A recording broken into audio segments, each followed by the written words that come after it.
മഹത്വം ഉണ്ടാകട്ടെ. ദൈവവചനത്തിലെ വളരെ നിർണായകമായ ഒരു ദൈവവചന ഭാഗമാണല്ലോ നമ്മളിന്ന് ചിന്തിച്ചുകൊണ്ടിരിക്കുന്നത്.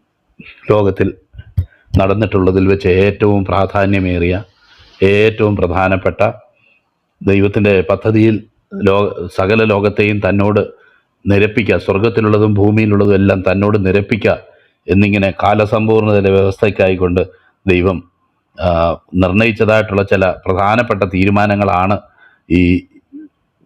ഈ സംഭവ പരമ്പരകളിലൂടെ നിറവേറുന്നത് എന്ന് നമുക്ക് തോന്നുന്നു. നമുക്കൊക്കെ അത് വായിക്കുമ്പോഴോ അല്ലെങ്കിൽ ഒരുപക്ഷെ നമ്മുടെ കാലത്താണ് ഇതൊക്കെ നടക്കുന്നതെങ്കിൽ സാധാരണപ്പെട്ട കാര്യങ്ങളായിട്ടോ നമുക്ക് തോന്നാമെങ്കിലും അത് അങ്ങനെയല്ല. ദൈവത്തിൻ്റെ നിത്യനിർണയത്തിലുള്ള ചില കാര്യങ്ങൾ, എന്നാൽ മനുഷ്യനിലൂടെ അത് എങ്ങനെ നിറവേറപ്പെടുന്നു, സാഹചര്യത്തിലൂടെ നിറവേറപ്പെടുന്നു എന്ന് നമുക്ക് വളരെ ശ്രദ്ധയോടെ പഠിക്കാനായിട്ട് സാധ്യതയുള്ളതും ആയിട്ടുള്ള ഒരു ദൈവവചന ഭാഗമാണ്.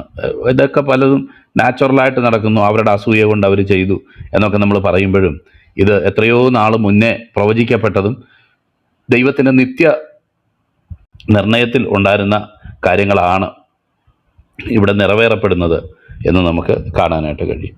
കഴിഞ്ഞ ദിവസം നമ്മൾ പത്രോസ്ലിയ വളരെ കൈപ്പോടുകൂടെ കരഞ്ഞ കാര്യവും അതുപോലെ 30 വെള്ളിക്കാശിന് ഞാൻ കാണിച്ചു കൊടുത്തത് കൊണ്ട് കുറ്റമില്ലാത്ത രക്തത്തെ ഞാൻ കാണിച്ചു കൊടുത്തു എന്ന് അദ്ദേഹം അനുദപിക്കുന്നതും, എന്നാൽ അത് പോയി പറഞ്ഞത് മഹാപുരോഹിതന്മാരോടാണ് പറഞ്ഞത്. ദൈവസന്നിധിയിൽ അത് പറഞ്ഞിരുന്നെങ്കിൽ ഒരു പക്ഷേ അത് വളരെ രക്ഷാകരമായിട്ട് തീർന്നേനെ. എന്നാൽ പറയാൻ പാടില്ലാത്തവരോട് പോയി പറഞ്ഞപ്പോൾ അവർ പറഞ്ഞു, നീ പോയി അത് ചെയ്തതിന് ഞങ്ങൾക്ക് എന്നാ വേണം, നീ നിൻ്റെ പണി പോയി നോക്ക് എന്നുള്ള നിലയിൽ അത് പറഞ്ഞതായിട്ട് നമുക്ക് കാണാനായിട്ട് കഴിയും. നോക്കിയാട്ടെ, അപ്പോൾ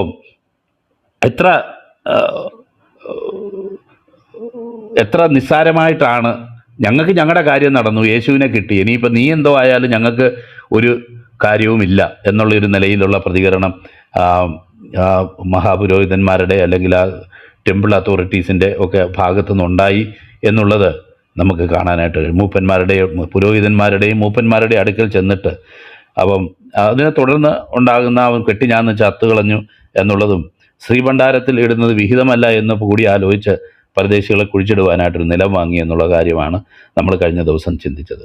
അപ്പോൾ അതിനുശേഷം നാടുവാഴിയുടെ മുമ്പാകെ കൊണ്ടുവന്നു. അപ്പോൾ നമുക്കറിയാം യൂദാസ് കുറ്റമില്ലാത്ത രക്തത്തെ കാണിച്ചു കൊടുത്തു എന്ന് പറഞ്ഞത് തന്നെ അവർ രാവിലെ നാടുവാഴിയുടെ ആയ പീലാത്തോസിനെ ഏൽപ്പിച്ചു എന്ന് പറഞ്ഞതിൻ്റെ ശേഷമാണ്. നമ്മൾ 3-ാം വാക്യത്തിലാണ് യൂദ അനുദപിച്ചതായിട്ട് നമ്മൾ വായിക്കുന്നത്. അപ്പം പീലാത്തോസിനെ ഏൽപ്പിച്ചു എന്ന് പറഞ്ഞപ്പോൾ തന്നെ നമുക്ക് മനസ്സിലാക്കാം അത് മരണശിക്ഷയാണ് അദ്ദേഹത്തെ കാത്തിരിക്കുന്നത്. അല്ലാതെ സാധാരണ ഒരു ശിക്ഷയായിരുന്നെങ്കിൽ ഒരുപക്ഷെ പീലാത്തോസിനെ ഏൽപ്പിക്കത്തില്ലായിരുന്നു. അന്നത്തെ യഹൂദ ഭരണകൂടത്തിന് ആൾക്കാരെ വധശിക്ഷയ്ക്ക് വിധിക്കാനുള്ള അധികാരമില്ലായിരുന്നു. അത് റോമൻ ഭരണകൂടത്തിന് മാത്രമേ ഉള്ളായിരുന്നു എന്നുള്ളത് നമ്മൾ ചിന്തിച്ചല്ലോ. ഇന്ന് നമ്മൾ വായിക്കുന്ന കാര്യം അങ്ങനെ കർത്താവിനെ പീലാത്തോസിൻ്റെ മുന്നിൽ നിന്ന് കഴിയുമ്പോൾ ഉണ്ടാകുന്ന പരീക്ഷകളാണ്, അല്ലെങ്കിൽ ചോദ്യങ്ങളാണ്, വിചാരണയാണ് നമുക്ക് കാണാനായിട്ട് കഴിയുന്നത്. മത്തായിയുടെ സുവിശേഷത്തിലും മർക്കോസിൻ്റെ സുവിശേഷത്തിലും ഏകദേശം സമാനമായ നിലയിലാണ് അത് പറയപ്പെട്ടിരിക്കുന്നതെങ്കിലും ലൂക്കോസിൻ്റെ സുവിശേഷത്തിലേക്ക് വരുമ്പോൾ അതിൽ ചില കാര്യങ്ങളൊക്കെ അത് ഒന്നുകൂടെ വിശദമായിട്ടാണ് അത് പറയപ്പെട്ടിരിക്കുന്നത് എന്നുള്ളത് നമുക്ക് കാണാനായിട്ട് കഴിയും. ഇവിടെ 2 ഭാഗത്തും ഹെരോദാവെന്ന് പറയുന്ന ഒരാളെക്കുറിച്ച് പറയുന്നില്ല, ഹെരോദാവിൻ്റെ അടുത്ത് പോയ കാര്യം പറയുന്നില്ല. എന്നാൽ നമുക്ക് കാണാൻ കഴിയും ലൂക്കോസ് പറയുമ്പം ഹെരോദാവിൻ്റെ അടുക്കൽ ആ സമയത്ത് ഉത്സവകാലമായിരുന്നതുകൊണ്ട് ഹെരോദാവിന് അവിടെ യെരുശലേമിലൊരു വീടൊക്കെ ഉണ്ടായിരുന്നു. ഹെരോദാവ് ആ യെരുശലേമിൽ തന്നെ ഉണ്ടായിരുന്നു. അതുകൊണ്ട് ഹെരോദാവിൻ്റെ അടുക്കിലേക്ക് പീലാത്തോസ് ആദ്യം ഇദ്ദേഹത്തെ റെഫർ ചെയ്യും. ഹെരോദാവിന് കുറച്ചുകൂടെ കാര്യങ്ങളെക്കുറിച്ചൊക്കെ അറിയാമല്ലോ, അദ്ദേഹം തീരുമാനിക്കട്ടെ എന്ന് പറഞ്ഞ് അദ്ദേഹത്തിൻ്റെ അടുക്കൽ കൊണ്ടുപോകുന്നതും പിന്നെ പീലാത്തോസിൻ്റെ അടുക്കിലേക്ക് മടങ്ങി വരുന്നതുമായ ചില കാര്യങ്ങളാണ് നമുക്ക് ലൂക്കോസിൽ നമുക്ക് വായിക്കാനായിട്ട് കഴിയുന്നത്. യോഹന്നാനിലേക്ക് വരുമ്പം വളരെ വിപുലമായിട്ടുള്ള നിലയിലാണ് യോഹന്നാൻ ഇതിനെപ്പറ്റി പ്രതിപാദിച്ചിരിക്കുന്നത് എന്ന് കാണാൻ കഴിയും. ഈ കുറഞ്ഞ ചില വാക്യങ്ങളിൽ മാത്രമല്ല, വളരെ വിശദമായിട്ട് അത് യോഹന്നാൻ്റെ സുവിശേഷം 18-ാം അധ്യായം 28-ാം വാക്യം മുതൽ കർത്താവിൻ്റെ ദാസനത് വായിച്ചല്ലോ, 28-ാം വാക്യം മുതൽ 19-ാം അധ്യായം 16-ാം വാക്യം വരെ. അപ്പോൾ അത്രയും വാക്യങ്ങൾ 28 എന്ന് പറയുന്നത് ഏകദേശം ഒരു 25 വാക്യങ്ങളിൽ അധികം 28 വാക്യങ്ങളോളം ഈ കാര്യങ്ങൾ പ്രതിപാദിച്ചിരിക്കുന്നത് നമുക്ക് കാണാനായിട്ട് കഴിയും. പീലാത്തോസ് ചോദിക്കുന്ന ചോദ്യം, അതിന് കർത്താവ് കൊടുക്കുന്ന ഉത്തരം, പല പല കാര്യങ്ങൾ അവിടെ അത് വിശദമായിട്ട് പ്രതിപാദിച്ചിരിക്കുന്ന കാഴ്ച നമുക്ക് കാണാനായിട്ട് കഴിയും. അപ്പോൾ പീഡനവും കളിയാക്കലും ഒക്കെ നേരത്തെ തുടങ്ങിയിരുന്നു എന്നുള്ളത് മത്തായിയുടെ സുവിശേഷത്തിൽ തന്നെ നമ്മൾ വായിച്ചല്ലോ. അവരെ കന്നത്തടിച്ച് നീ പ്രവചിക്ക എന്നൊക്കെ പറയുകയും കർത്താവിനെ പരിഹസിക്കുകയും ചെയ്യുന്നതായിട്ടുള്ള ഭാഗം, മുഖത്ത് തുപ്പി എന്നൊക്കെയുള്ള ഭാഗം നമ്മൾ കണ്ടല്ലോ. അതിൻ്റെ 26-ാം അധ്യായം 67-ാം വാക്യം മുതൽ അവൻ മരണയോഗ്യൻ എന്ന് ഉത്തരം പറഞ്ഞു. അപ്പോൾ അവർ അവൻ്റെ മുഖത്ത് തുപ്പി അവനെ മുഷ്ടി ചുരുട്ടി കുത്തി, ചിലർ അവനെ കന്നത്തടിച്ചു, ഹേ ക്രിസ്തുവേ നിന്നെ തല്ലിയത് ആർ എന്ന് ഞങ്ങളോട് പ്രവചിക്കുക എന്ന് പറയുന്ന ഭാഗം കൂടെ ഓൾറെഡി നമ്മൾ ചിന്തിച്ച ഭാഗമാണ്. അപ്പം കർത്താവിൻ്റെ കഷ്ടാനുഭവങ്ങളുള്ള ബന്ധത്തിലും അല്ലെങ്കിൽ കർത്താവിനെ വിധിക്കുന്ന കാര്യത്തിൽ ഞാൻ കഴിഞ്ഞ ദിവസമേ പറഞ്ഞല്ലോ, എന്താണ് കുറ്റമെന്നറിയാതെ ഒരു വ്യക്തിയെ കൊണ്ടുവന്ന് അല്ലെങ്കിൽ കൊലക്കുറ്റത്തിന് അല്ലെങ്കിൽ കൊന്നുകളയാൻ വേണ്ടി ആവശ്യപ്പെടാനായിട്ട് നിൽക്കുക. എന്നാൽ ചെറിയ ഒരു കാര്യത്തിൽ പോലും കർത്താവിൻ്റെ കുറ്റം എന്താണെന്ന് തെളിയിക്കാൻ ഈ കള്ളസാക്ഷികൾ എഴുന്നേറ്റ് വന്നിട്ട് പോലും അവരുടെ വാക്കുകൾ ഒത്തുവന്നില്ല എന്നാണ് നമ്മൾ വേറൊരു സുവിശേഷത്തിൽ വായിക്കുന്നത്. അവരുടെ മർക്കോസിൽ വായിക്കുന്നതെന്ന് തോന്നുന്നു, അവരുടെ വാക്കുകൾ ഒത്തുവന്നില്ല, ചേർന്ന് വന്നില്ല. കാരണം ഇത് രണ്ടറ്റവും കൂടെ ചേരണമല്ലോ. ഒരു കാര്യം ചെയ്തു എന്ന് സ്ഥാപിക്കണമെങ്കിൽ ഏത് സാഹചര്യത്തിൽ എവിടെ വെച്ച് എങ്ങനെയെന്നൊക്കെ വക്കീലന്മാരൊക്കെ ക്രോസ് ചെയ്യുന്നത് നമ്മൾ കണ്ടിട്ടുണ്ടല്ലോ. അപ്പോൾ അത് ഒത്തുവരാത്ത സാക്ഷ്യങ്ങളായിരുന്നു അവർ പറഞ്ഞത്. അതുകൊണ്ട് അവർക്ക് എന്താണ് യേശുവിൻ്റെ കുറ്റം, ഇത് അങ്ങനെ ഇങ്ങനെയൊക്കെ ഓരോന്ന് പറയുന്നതെന്നല്ലാതെ ഒന്നും പ്രൂവ് ചെയ്യാൻ കഴിയാത്ത ഒരു സാഹചര്യത്തിലാണ് അന്ന് വരെ അസാധ്യമായിരിക്കുന്നത്. അതും ഒരു ദൈവത്തിൻ്റെ നീതിയാണ് എന്ന് നമുക്കറിയാമല്ലോ. കാരണം ദൈവത്തിൻ്റെ വചനം പറയുന്നത് പോലെ പാപം അറിയാത്തവനെ നാം അവനിൽ ദൈവത്തിൻ്റെ നീതിയാകേണ്ടതിന് നമുക്ക് വേണ്ടി പാപമാക്കി എന്ന് ദൈവത്തിൻ്റെ വചനം വളരെ വ്യക്തമായിട്ട് പറയുന്നത് നമുക്കറിയാം. അപ്പം കർത്താവ് ചെയ്ത ഒരു കുറ്റം അവിടെ എടുത്തു പറഞ്ഞിട്ട് കുറ്റം തെളിയിക്കപ്പെട്ട് ഈ കുറ്റത്തിന് വേണ്ടിയാണ് കർത്താവിനെ ക്രൂശിക്കുന്നത്, കർത്താവിനെ ഉപദ്രവിക്കുന്നത്, കർത്താവിനെ ശിക്ഷിക്കുന്നത് എന്ന് തിരുവചന പ്രകാരവും ഒരിക്കലും വരാൻ പാടില്ല. കാരണം അവൻ്റെ വായിൽ വഞ്ചനയൊന്നും ഇല്ലായിരുന്നിട്ടും അവന് ആ ദുഷ്ടന്മാരോടുകൂടെ ശവക്കുഴി കൊടുത്തു എന്ന് വായിക്കുന്നത് പോലെ അദ്ദേഹം ആ നിലയിലുള്ള ഒരു തെറ്റും ചെയ്തിട്ടല്ല എന്ന് ഈ കോടതികളെല്ലാം വിധിക്കേണ്ടതും ആവശ്യമായിരുന്നു. നമുക്കറിയാം 6 കോടതികളിൽ വിധിക്കപ്പെട്ടു എന്നുള്ളതാണ് നമ്മൾ വായിക്കുന്നത്. 6 പ്രാവശ്യം കർത്താവ് വിധിക്കപ്പെട്ടു. 5 കോടതികളിൽ 6 പ്രാവശ്യമെന്നും 5 കോടതികളിൽ 7 പ്രാവശ്യമെന്നും ഞാൻ കേട്ടിട്ടുണ്ട്. ഞാൻ നോക്കിയിട്ട് 6 കാണുന്നത്, എന്നാൽ 7 ഉണ്ട് എന്ന് വളരെ പ്രശസ്തരായിട്ടുള്ള ചില ദൈവദാസന്മാരെ പ്രസംഗിച്ചതും ഞാൻ ഓർക്കുന്നുണ്ട്. അപ്പം അങ്ങനെ ഇവരെല്ലാം കൂടി ഏകസ്വരത്തിൽ അവർക്കൊക്കെ പറയാനുള്ളത് ഒരു ചാർജും കർത്താവിനെതിരെ പറയാനായിട്ട് കഴിയാതെ വണ്ണം ദൈവവചനത്തിൽ പറയുന്ന പോലെ അവൻ പാപം അറിയാത്തവൻ ആയിരുന്നു. പാപം ചെയ്തില്ല എന്ന് മാത്രമല്ല, പാപത്തിന് യേശുവിനോട് ഒരു കൂട്ടായ്മയും ഇല്ലായിരുന്നു. പാപത്താൽ അവൻ പരീക്ഷിക്കപ്പെടാൻ കഴിയുന്നവനല്ല. ദൈവത്തിൻ്റെ വചനത്തിൽ പറയുന്ന പോലെ പാപമൊഴികെ സർവ്വത്തിലും നമുക്ക് തുല്യമായി പരീക്ഷിക്കപ്പെട്ടവനാണ് എന്നാണ് നമുക്ക് മനസ്സിലാക്കാൻ കഴിയുന്നത്. കാരണം നമ്മൾ ഇവിടെ തന്നെ ഇതിനു മുന്നേ പറഞ്ഞിട്ടുണ്ട് എന്തുകൊണ്ടാണ് അങ്ങനെ പറഞ്ഞേക്കുന്നത്. കാരണം നമ്മളിലൊക്കെ ആദാമിൽ പാപം പ്രവേശിക്കുകയും ആദാം മുഖാന്തരം തുടർന്നുള്ള ജനറേഷൻസിലേക്കും ഈ പാപസ്വഭാവം കടന്നു വന്നതായിട്ടും റോമർക്ക് എഴുതുന്ന ലേഖനം 5-ാം അധ്യായം 12-ാം വാക്യം മുതൽ നമ്മൾ വായിക്കുമ്പം നമ്മളവിടെ വായിക്കുന്നുണ്ട്. എന്നാൽ യേശുക്രിസ്തുവിനെ സംബന്ധിച്ച് അത്തരത്തിലുള്ള ഒരു ആദാമ്യ പാപത്തിൻ്റെ ഇൻഹെറിറ്റൻസോടുകൂടെ ജനിച്ച ഒരു വ്യക്തിയല്ല കർത്താവ്. കർത്താവിന് ആ പാപ സ്വഭാവം അവനിൽ വസിക്കുന്നില്ലായിരുന്നു, പാപത്തോടൊരു ബന്ധവുമില്ലായിരുന്നു. അദ്ദേഹം പാപം അറിയാത്തവനായിരുന്നു എന്ന് ദൈവത്തിൻ്റെ വചനം വളരെ വ്യക്തമായിട്ട് നമ്മളോട് പറയുന്നുണ്ട്. അപ്പോൾ ആ പാപം അറിയാത്ത ക്രിസ്തുവും പാപസ്വഭാവം നമ്മളിലുള്ള നമ്മളും തമ്മിൽ പരീക്ഷിക്കപ്പെടുമ്പം ആ നിലവാരത്തിന് വ്യത്യാസമുണ്ട് എന്ന് മാത്രമല്ല, അദ്ദേഹം പൂർണ്ണ ദൈവവും പൂർണ്ണ മനുഷ്യനുമായിരുന്നതുകൊണ്ട് ആ പൂർണ്ണ ദൈവത്വത്തിലുള്ള ആ കർത്താവിന് ഒരിക്കലും അവൻ പൂർണ്ണമായും വെളിച്ചമാകുന്നു, അവനിൽ ഇരുളൊട്ടുമില്ല എന്നുള്ളത് ഞങ്ങൾ അവനോട് കേട്ട് നിങ്ങളോട് അറിയിക്കുന്ന ദൂതാകുന്നു എന്ന് ദൈവത്തിൻ്റെ വചനത്തിൽ പറഞ്ഞിരിക്കുന്നത് നമുക്ക് ഓർമ്മയുണ്ടല്ലോ. അപ്പം പൂർണ്ണ ദൈവവും പൂർണ്ണ മനുഷ്യനുമായ കർത്താവ് ആ ദൈവത്വത്തിന് ഭംഗം വരത്തക്കവണ്ണം ഉള്ള ഒരു നിലവാരത്തിൽ പാപത്താൽ പരീക്ഷിക്കപ്പെട്ടു പരീക്ഷിക്കപ്പെട്ടു, അല്ലെങ്കിൽ ജീസസ് കുഡ് ഹാവ് സിൻഡ് എന്ന് പറയുന്നത് കർത്താവിൻ്റെ വ്യക്തിത്വത്തിനും കർത്താവിനും ഒരിക്കലും യോഗ്യമായിട്ടുള്ള ഒരു പ്രസ്താവനയല്ല. യേശുവിന് വേണമെങ്കിൽ പാപം ചെയ്യാമായിരുന്നു എന്ന് പറയുന്നത് പോലും പല ദൈവഭക്തന്മാരും ഒരു ബ്ലാസ്ഫമിയായിട്ടാണ് കൂട്ടുന്നത് എന്നുള്ളത് നമ്മളെപ്പോഴും ഓർത്തിരിക്കണം. കാരണം because he was fully God and fully man. ആ നിലയിൽ ചിലർ പറയുന്നുണ്ട് ആദാം പരീക്ഷിക്കപ്പെട്ടതുപോലെ ഒരു പക്ഷേ പരീക്ഷിക്കപ്പെട്ട് കാണാം. പാപത്താലുള്ള പരീക്ഷയല്ല, മറ്റൊരു നിലയിൽ പല സമ്മർദ്ദങ്ങളിലും പല കഷ്ടങ്ങളാലും ഒക്കെ പരീക്ഷിക്കപ്പെട്ടവൻ തന്നെയാണ്. എന്നാൽ അവൻ പാപത്താൽ പരീക്ഷിക്കപ്പെട്ടവനല്ല. പാപത്താൽ പരീക്ഷിക്കപ്പെടാനായിട്ട് ദൈവത്തെ താൻ ആരാലും പരീക്ഷിക്കപ്പെടുന്നതും ഇല്ല എന്നും കൂടെ നമ്മൾ യാക്കോബിൻ്റെ ലേഖനത്തിൽ പഠിക്കുന്നത് നമ്മൾ ഓർക്കണം. അതുകൊണ്ട് തന്നെ അത് കൂടുതൽ ഇനി അവിടെ തിയോളജി അപ്ലൈ ചെയ്ത് നമ്മുടെ റീസൺ അപ്ലൈ ചെയ്ത് അത് അങ്ങനെ പോകാതിരിക്കുന്നതാണ് നല്ലത്. കാരണം കർത്താവിന് അങ്ങനെ ചെയ്യാൻ കഴിയുമായിരുന്നില്ല. എന്നാൽ നമുക്കറിയാമല്ലോ, അത് തുടർന്നുള്ള സമയമുണ്ട്, അതിൻ്റെ സാഹചര്യങ്ങൾ വരുമ്പോൾ നമുക്കിനെ കൂടുതൽ വിശകലനം ചെയ്യാം എന്ന് കർത്താവിൽ ഞാൻ പ്രതീക്ഷിക്കുക. അപ്പം ഇന്നത്തെ ദൈവവചന ഭാഗത്തേക്ക് നമുക്ക് കടന്നു പോകാം. അപ്പം കർത്താവിനെ പാപമില്ലാത്തവൻ എന്ന്, പാപം ചെയ്യാത്തവൻ എന്ന് കർത്താവിനെക്കുറിച്ച് വിശേഷിപ്പിക്കപ്പെടേണ്ടതും ഈ കോടതികളൊക്കെ കർത്താവിൽ പാപം കണ്ടെത്താൻ കഴിഞ്ഞില്ല എന്നുള്ളതും അത് ഒരു അത്ഭുതമല്ല. അത് അദ്ദേഹത്തിൻ്റെ ആ ദൈവീകമായ നേച്ചറിൽ അദ്ദേഹത്തിന് അത് ആർക്കും പാപബോധം വരുത്താൻ കഴിയാതെ വണ്ണം അദ്ദേഹം പാപത്തിന് സസെപ്റ്റിബിളായിട്ടുള്ള ഒരു വ്യക്തി അല്ല നാം ആയിരിക്കുന്നത് പോലെ എന്നുള്ളതാണ് ഇതിൻ്റെ യാഥാർത്ഥ്യം എന്നുള്ളത് നമുക്ക് മനസ്സിലാക്കാനായിട്ട് കഴിയും.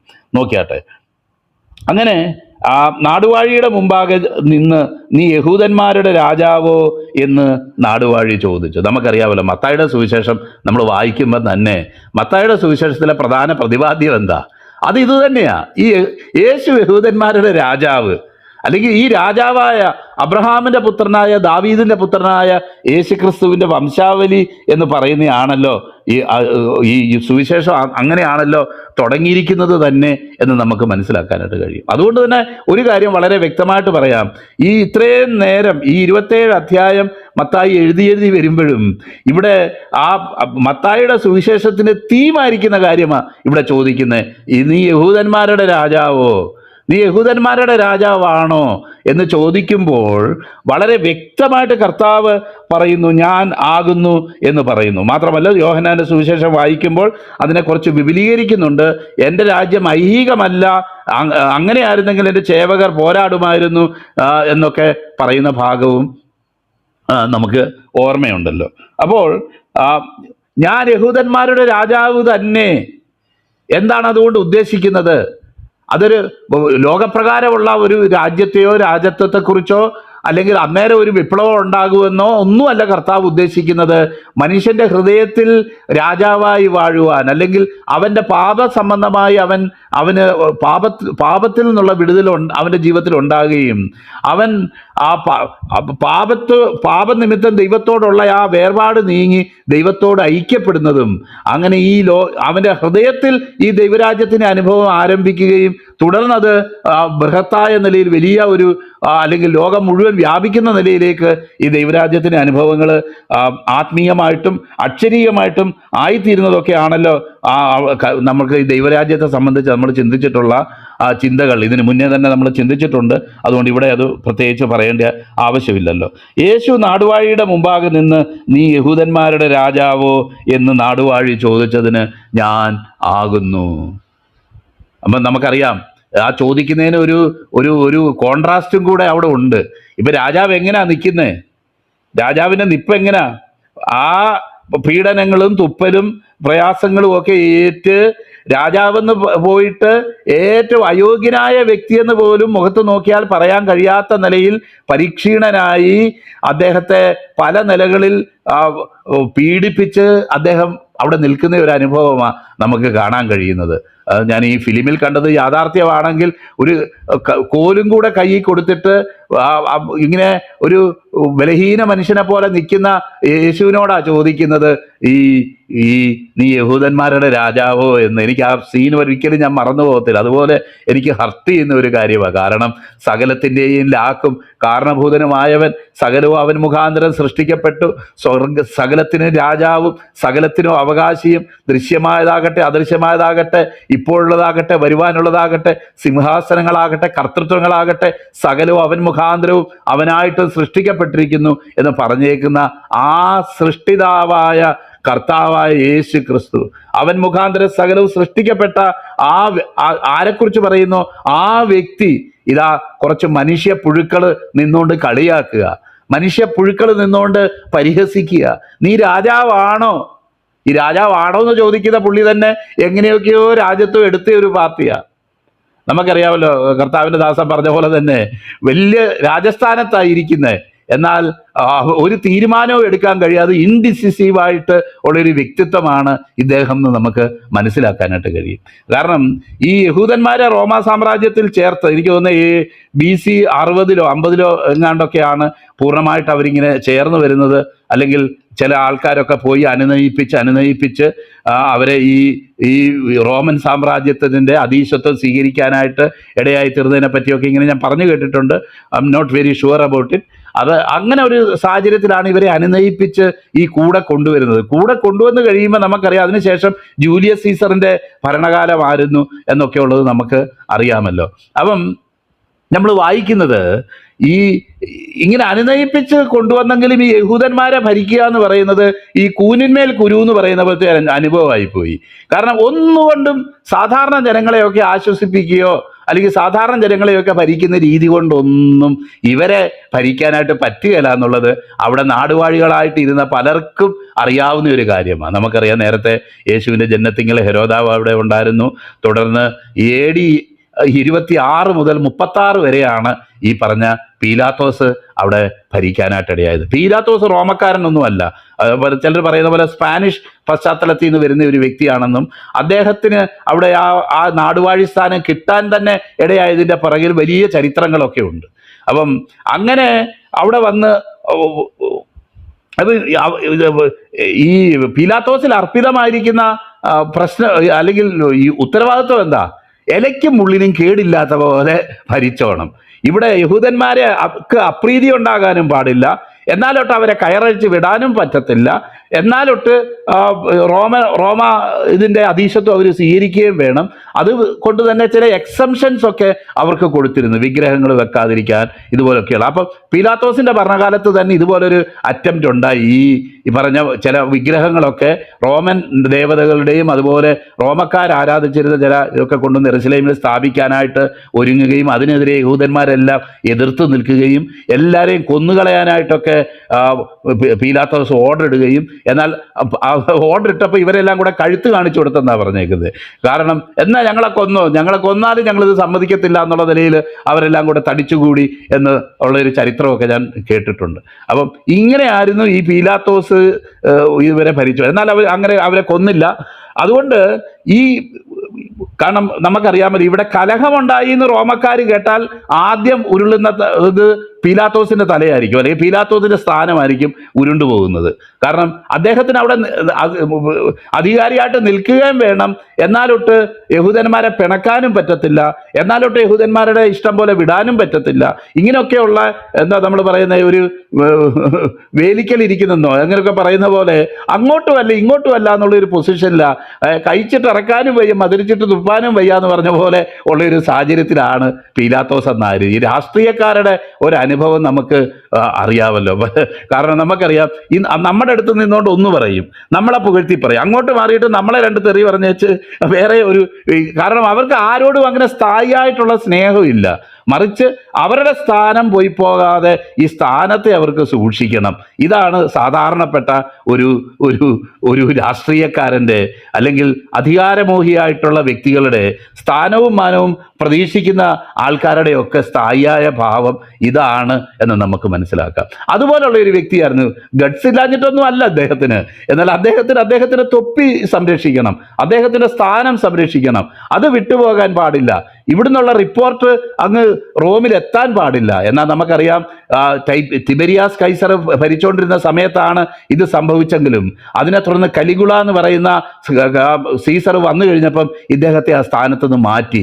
ഇതിപ്പോൾ കർത്താവിൻ്റെ ദാസൻ പറഞ്ഞ പോലെ വളരെ ദാരുണമായിട്ടുള്ള അന്തമാണ് ഈ പറഞ്ഞ കയ്യഫാസിനും ഈ പറഞ്ഞ പീലാത്തോസിനും ഇവർക്കൊക്കെ പിന്നീട് ഉണ്ടായിട്ടുള്ളത് എന്ന ചരിത്രത്തിൽ നമുക്ക് വായിക്കാനായിട്ട് കഴിയും. കാരണം ഒരിക്കൽ അവർ വിചാരിച്ച് ലോകം മുഴുവൻ അവരുടെ കാൽ കീഴിലാണെന്ന്, അവരുടെ ചെങ്കോലിന് കീഴിലാണ് സകല അധികാരവും അതിലാണ് നൽകപ്പെട്ടിരിക്കുന്നത് എന്നൊക്കെ വിചാരിച്ചെങ്കിലും അവരൊക്കെ നിമിഷം കൊണ്ട് മാറിപ്പോവുകയും ഒന്നുമല്ലാത്തവരായിട്ട് തീരുകയും അവരെ കൊള്ളരുതാത്ത കൂട്ടത്തിൽ അവർ ആർക്ക് വേണ്ടി പണിയെടുത്തോ അവർ തന്നെ അവരെ കരുതുകയും ചെയ്ത് അവരെ നിഷ്കാസനം ചെയ്ത് ഭ്രാന്ത് പിടിച്ച് ഒക്കെ പോകുന്ന സാഹചര്യങ്ങളാണ് നമുക്ക് കാണാനായിട്ട് കഴിയുന്നത്. എന്നാൽ തൽക്കാലം അവർ വിചാരിക്കുക, നമുക്കറിയാമല്ലോ ഈ ഇന്നത്തെ ഒക്കെ രാഷ്ട്രീയക്കാരുടെ പല കളികളും ഓർക്കുമ്പം ഇവർ ചെയ്യുന്ന പല കാര്യങ്ങളും ചില രാഷ്ട്രീയക്കാരൊക്കെ ഇന്ന് നമ്മൾ നോക്കുമ്പോൾ പണ്ട് വരെ കിടുകിടാ വിറപ്പിച്ച ആൾക്കാരൊക്കെ ഇന്ന് ആരാ എന്ന് നമ്മുടെ കണ്ണിൻ്റെ മുന്നിൽ തന്നെ അതുപോലുള്ള പല അനുഭവങ്ങളുണ്ട് എന്ന് നമുക്ക് മനസ്സിലാക്കാനായിട്ട് കഴിയും. അപ്പം ഇതുപോലൊരു സാഹചര്യത്തിലായിരുന്നു പീലാത്തോസ് കടന്നുപോയതെന്ന് പറയാൻ വേണ്ടിയാണ് ഞാൻ ഈ